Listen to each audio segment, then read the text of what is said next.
दूसरा, श्रावण सोमवार व्रत कथा। शिव शक्ति की सोमवार व्रत कथा। श्रावण सोमवार व्रत कथा के अनुसार अमरपुर नगर में एक धनी व्यापारी रहता था।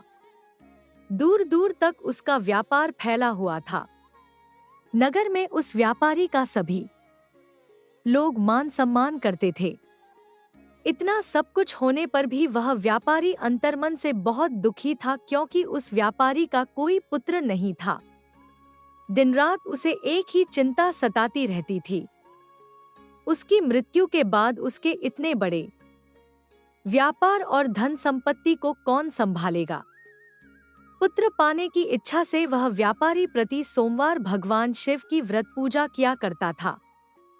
सायंकाल को व्यापारी शिव मंदिर में जाकर भगवान शिव के सामने घी का दीपक जलाया करता था। उस व्यापारी की भक्ति देखकर एक दिन पार्वती ने भगवान शिव से कहा, हे प्राणनाथ, यह व्यापारी आपका सच्चा भक्त है। कितने दिनों से यह सोमवार का व्रत और पूजा नियमित कर रहा है।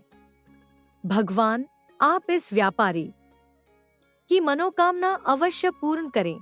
भगवान शिव ने मुस्कुराते हुए कहा, हे पार्वती, इस संसार में सबको उसके कर्म के अनुसार फल की प्राप्ति होती है। प्राणी जैसा कर्म करते हैं, उन्हें वैसा ही फल प्राप्त होता है। इसके बावजूद पार्वती जी नहीं मानी। उन्होंने आग्रह करते हुए कहा, नहीं प्राणनाथ, आपको इस व्यापारी की इच्छा पूरी करनी ही पड़ेगी। यह आपका अनन्य भक्त है। प्रति सोमवार आपका विधिवत व्रत रखता है और पूजा अर्चना के बाद आपको भोग लगाकर एक समय भोजन ग्रहण करता है। आपको इसे पुत्र प्राप्ति का वरदान देना ही होगा। पार्वती का इतना आग्रह देखकर भगवान शिव ने कहा, तुम्हारे आग्रह पर मैं इस व्यापारी को पुत्र प्राप्ति का वरदान देता हूँ, लेकिन इसका पुत्र 16 वर्ष से अधिक जीवित नहीं रहेगा। उसी रात भगवान शिव ने स्वप्न में उस व्यापारी को दर्शन देकर उसे पुत्र प्राप्ति का वरदान दिया और उसके पुत्र के 16 वर्ष तक जीवित रहने की बात भी बताई। भगवान के वरदान से व्यापारी को खुशी तो हुई, लेकिन पुत्र की अल्पायु की चिंता ने उस खुशी को नष्ट कर दिया। व्यापारी पहले की तरह सोमवार का विधिवत व्रत करता रहा। कुछ महीने पश्चात उसके घर अति सुंदर पुत्र उत्पन्न हुआ। पुत्र जन्म से व्यापारी के घर में खुशियां भर गईं। बहुत धूमधाम से पुत्र जन्म का समारोह मनाया गया। व्यापारी को पुत्र जन्म की अधिक खुशी नहीं हुई, क्योंकि उसे पुत्र की अल्प आयु के रहस्य का पता था। यह रहस्य घर में किसी को नहीं मालूम था। विद्वान ब्राह्मणों ने उस पुत्र का नाम अमर रखा। जब अमर 12 वर्ष का हुआ तो शिक्षा के लिए उसे वाराणसी भेजने का निश्चय हुआ। व्यापारी ने अमर के मामा दीपचंद को बुलाया और कहा कि अमर को शिक्षा प्राप्त करने के लिए वाराणसी छोड़ आओ। अमर अपने मामा के साथ शिक्षा प्राप्त करने के लिए चल दिया। रास्ते में जहां भी अमर और दीपचंद रात्रि विश्राम के लिए ठहरते, वहीं यज्ञ करते और ब्राह्मणों को भोजन कराते थे। लंबी यात्रा के बाद अमर और दीपचंद एक नगर में पहुंचे। उस नगर के राजा की कन्या के विवाह की खुशी में पूरे नगर को सजाया गया था।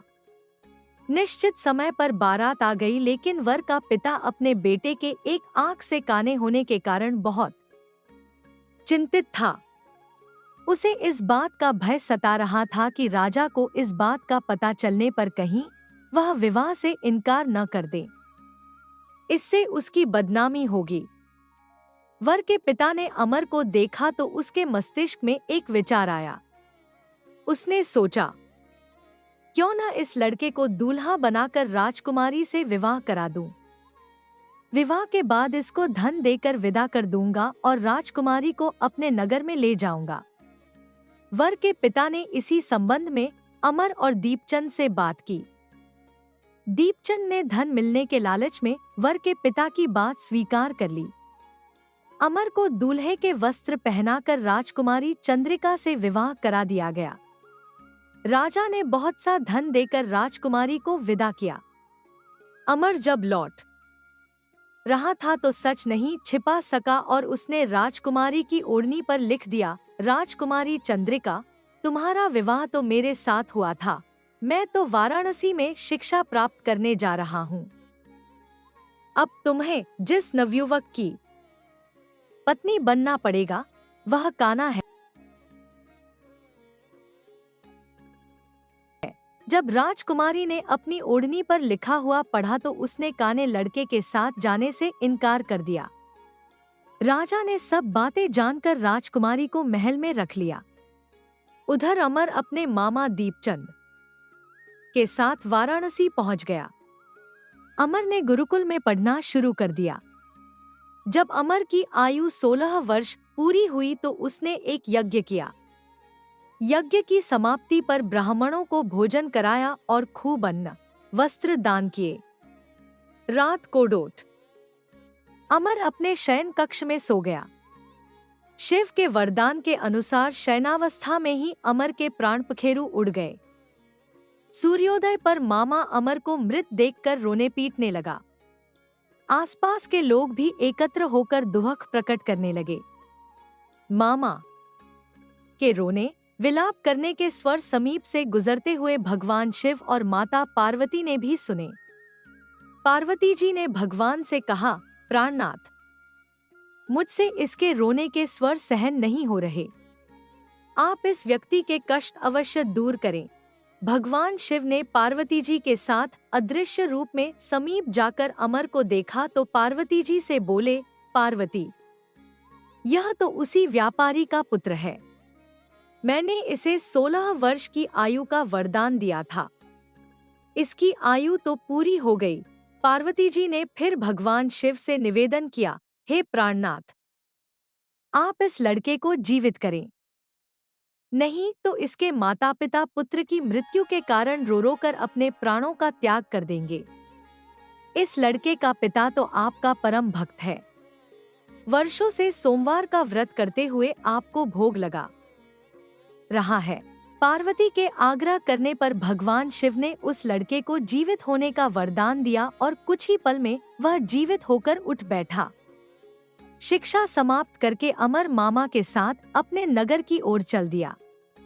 दोनों चलते हुए उसी नगर में पहुंचे जहां अमर का विवाह हुआ था। उस नगर में भी अमर ने यज्ञ का आयोजन किया। समीप से गुजरते हुए नगर के राजा ने यज्ञ का आयोजन देखा। राजा ने अमर को तुरंत पहचान लिया। यज्ञ समाप्त होने पर राजा अमर और उसके मामा को महल में ले गया और कुछ दिन उन्हें महल में रखकर बहुत सा धन वस्त्र देकर राजकुमारी के साथ विदा किया। रास्ते में सुरक्षा के लिए राजा ने बहुत से सैनिकों को भी साथ भेजा। दीपचंद ने नगर में पहुंचते ही एक दूत को घर भेजकर अपने आगमन की सूचना भेजी। अपने बेटे अमर के जीवित वापस लौटने की सूचना से व्यापारी बहुत प्रसन्न हुआ। व्यापारी ने अपनी पत्नी के साथ स्वयं को एक कमरे में बंद कर रखा था। भूखे प्यासे रहकर व्यापारी और उसकी पत्नी बेटे की प्रतीक्षा कर रहे थे। उन्होंने प्रतिज्ञा कर रखी थी कि यदि उन्हें अपने बेटे की मृत्यु का समाचार मिला तो दोनों अपने प्राण त्याग देंगे।